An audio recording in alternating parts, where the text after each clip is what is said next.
These American kickboxers have traveled to the land of 1,000 smiles to put their skills to task. For 14 days and nights, they're going to train like their Muay Thai counterparts, allowing them to experience what the heart of Muay Thai is all about. At the end of their 2-week ordeal, they're going to have the opportunity to find out if they have the guts and skill to enter the ring and go one-on-one against a professional Muay Thai fighter. What began as an adventure of a lifetime for a handful of novice American Muay Thai fighters almost ended in a riot.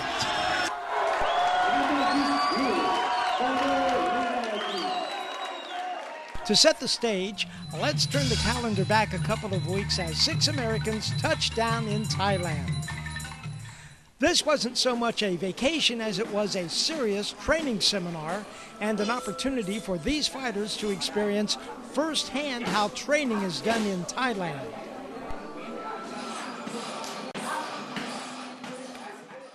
The tour was hosted by Bob Chaney, who, without exception, is one of the best-known names in the martial arts.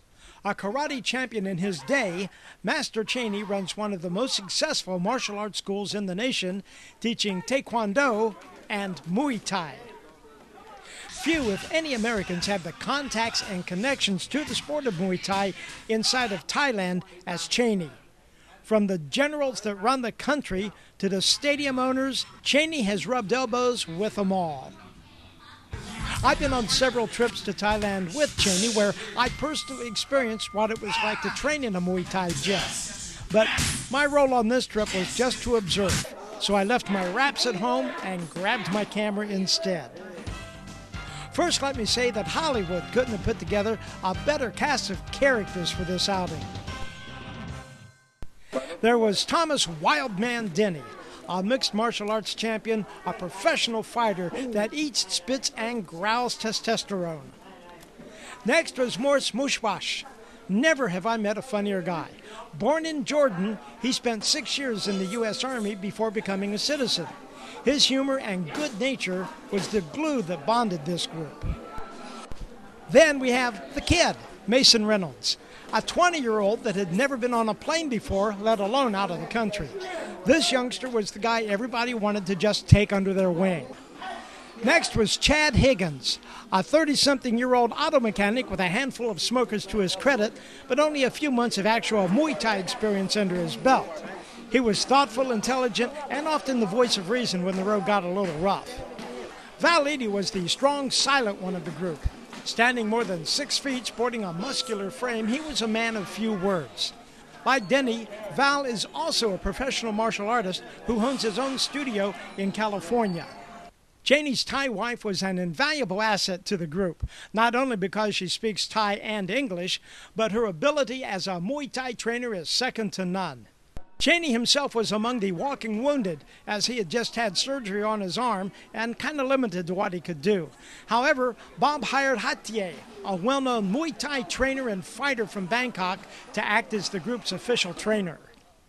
Like most American fighters, these guys were accustomed to some pretty fancy training days. For example, at Chaney's gym in Upland, California, they have spacious training areas covered in mats, dozens of kicking devices, a well-equipped weight room, and a full-size ring, not to mention showers. These luxuries are simply not commonplace in Thailand. There aren't any frills here. In Thailand, they train on a rough cement surface that can shred unconditioned feet in a matter of minutes. They use homemade weights. They shower by splashing water on themselves from a community trough. And the sweat-laden surface of their ring could be best described as one very large petri dish. Success in these gyms comes from hard work, not from fancy equipment. These Americans were shocked at the sparse gyms used by their Thai counterparts. But once everybody got over the cosmetics, or lack thereof, of the gym, they watched in awe as the Thai fighters trained in earnest, showing a determination and a focus that superseded their Western counterparts. Another thing the Americans noticed was how young Thais begin their training. Many of these baby sans learn to leg check and kick shortly after they've taken their first steps. Unlike schools in the States that caters to kids because they help pay the rent, these kids train in earnest because they know that someday the skills they learn in the gym may provide them and their families with the only source of income they'll ever have. Still a kid is pretty impressive right here. It soon became evident to the 5 warriors from the U.S. that they had entered a realm of training combined with a mindset that was a world apart from what they were used to in the States. Little did they know that this was just the tip of a very nasty iceberg that awaited them in Koh Samui. To get to Thailand, all you need is a plane ticket. But gaining access to a real Muay Thai gym is not just something anyone can do. Chaney has for decades been training in Thailand, and during that time has established relationships with the very best Muay Thai gyms in the country and the owners of the biggest Muay Thai stadiums. Because of these long-standing friendships, Bob was able to get his fighters into places and events that would be out of reach for most foreigners. Bob used those connections to get his fighters a lot of perks, like free ringside tickets to some of the best Muay Thai fights in all of Thailand. Between workouts, the guys were treated to a handful of sightseeing excursions. This park is about 2 hours outside of Bangkok, and it gave everyone a chance to experience the beauty and the history of Thailand while snapping a few Kodak moments for their scrapbook. The next leg of the journey was a 4-hour drive to a small village near the coast. Here everyone had a chance to sharpen up their basic Muay Thai skills before moving on to Koh Samui. We're going to pull on the hand down from the neck resting, lift the arm out, push the bicep out so they can open up the clearing, turn the body without leaning. Notice the hand goes underneath the armpit, and they're turning the elbow over to strike down. It's called a cutting elbow. There's nothing like a home-cooked meal to complement an afternoon of neck wrestling and elbow strikes. After chowing down on a variety of foods that no one could pronounce, Wild Man put on a show for some of the local kids.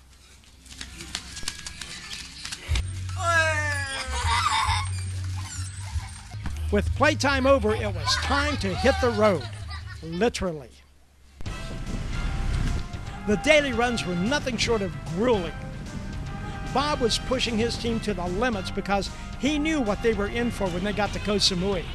When these guys squared off with seasoned professional Thai fighters, they had to be in great shape, not just to win, but to survive. The Americans hit one last gym before leaving for Koh Samui. This is where the national teams of Thailand train, and it's considered to be one of the best facilities in the country. It's here where many young fighters begin their quest for a career in Muay Thai. The kid kicking the bag has 41 fights. His record is 33, 1, and 6. He's already fought at one of the 3 biggest stadiums in Bangkok, Amway Stadium. He's already fought on the card there. How old is he? 14 years old. 14 years old, my goodness. The young Thai fighters embraced the big Americans and offered valuable suggestions on how they could improve their techniques. Although many years their junior, the Americans realized that these youngsters had years of ring experience and were eager to learn from them.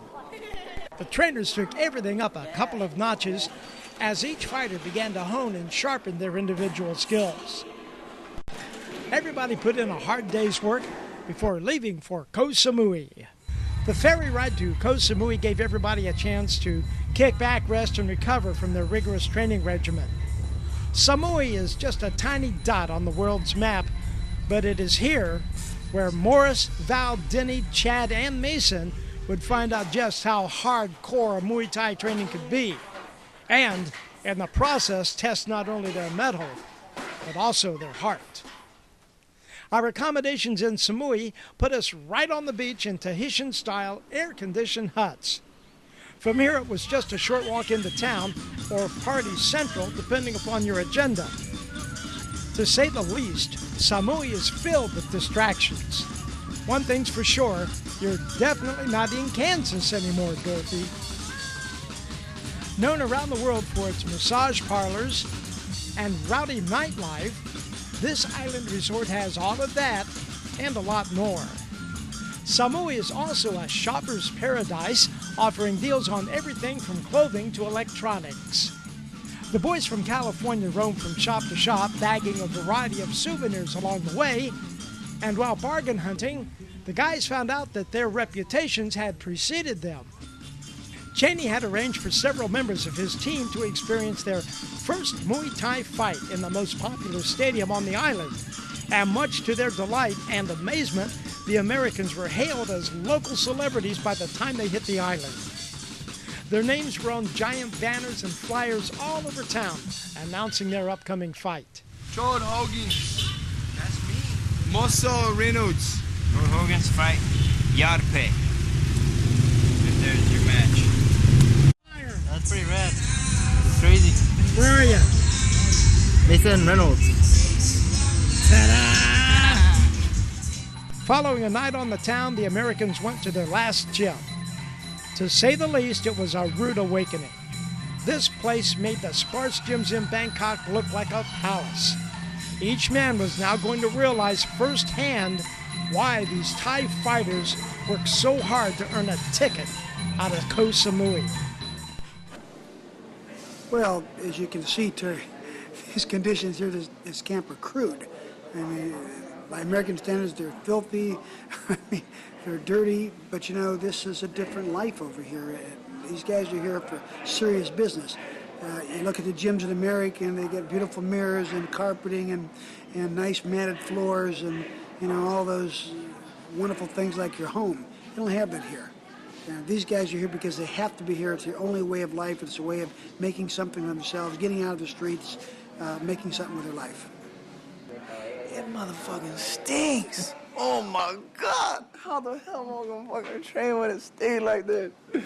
I mean, you know what I mean? I've been through some conditions, but the sewage is right next to us. Y'all can't see it, but the sewage stinks, man.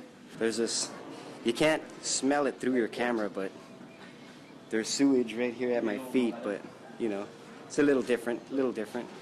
Our feet are getting chewed up and raw from the hard concrete floors, but we're dealing with it. It's fun. It's an experience.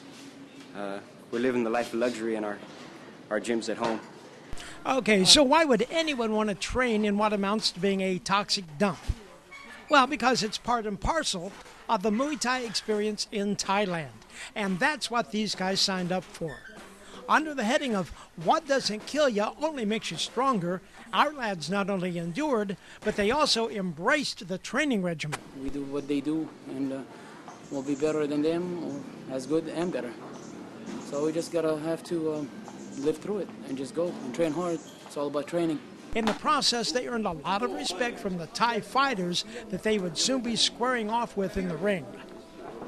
For 3 days they trained, each man reaching deep inside himself for the courage to commit to his convictions.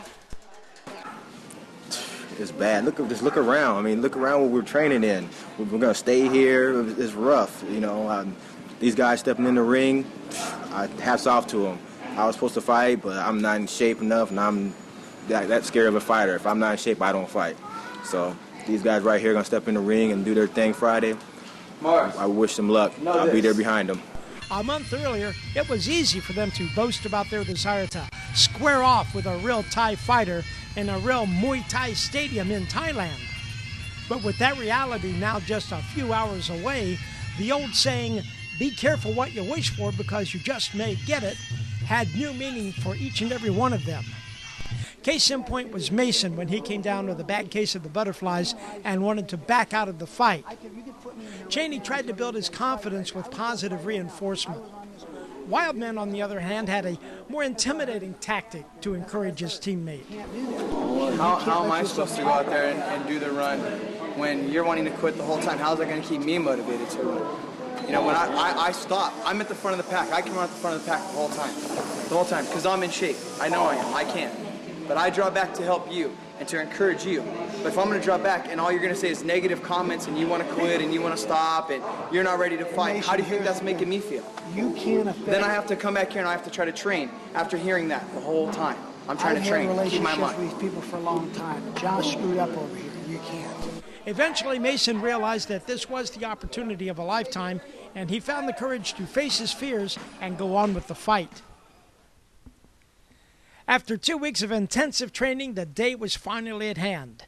Tonight was fight night.